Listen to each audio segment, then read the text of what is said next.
C'est un livre qui s'inscrit pleinement dans le contexte du confinement, du grand confinement, comme je l'appelle, et de la pandémie. Donc, s'il y a bien une leçon qu'on doit tirer de la crise actuelle, c'est qu'il est tout à fait illusoire de vouloir faire reposer la prospérité économique sur un système qui est fondé sur la destruction des écosystèmes. Parce que, comme on le voit, ça exacerbe les zoonoses, comme l'est le coronavirus.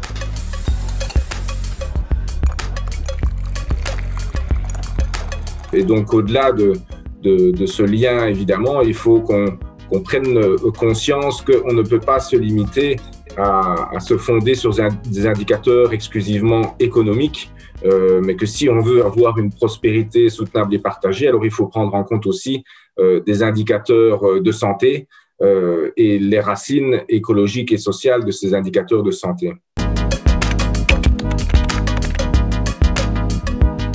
La crise du coronavirus ne vient pas frapper une économie mondiale saine, mais plutôt un système qui était inégalitaire et insoutenable et instable. Donc, ce qu'il faut, c'est pas relancer le système sur les mêmes bases que par le passé. Il faut en profiter pour résoudre ces contradictions. Ce dont on a besoin, c'est une reconstruction écologique et sociale, reconstruire ce système sur des bases plus justes, plus durables et plus résilientes. Et c'est pas pour rien qu'on se réfère à l'image du New Deal de Roosevelt.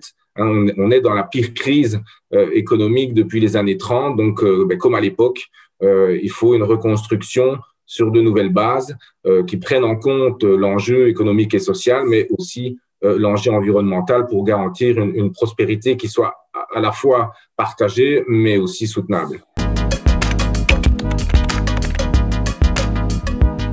Le fait de fixer un cap vers la transition écologique et sociale, c'est une chose. Mais la manière dont on va atteindre ce cap est finalement tout autant importante, tout autant cruciale.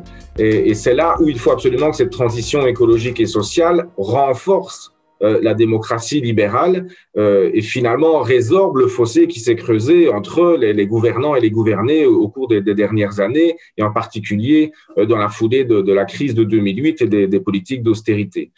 Donc ça veut dire quoi? Ça veut dire que d'une part, il faut renforcer la démocratie participative, la démocratie délibérative, faire en sorte qu'un maximum de citoyens participent à la chose politique, que leur avis soit entendu, voire écouté par les décideurs politiques, mais il faut aussi une plus grande efficacité. Donc, il faut que les gouvernements se donnent les moyens d'imposer leur choix démocratique au marché pour être en mesure de garantir cette prospérité soutenable et partagée et finalement résorber le fossé qui s'est creusé entre les gouvernés et les gouvernants, entre les citoyens et les responsables politiques.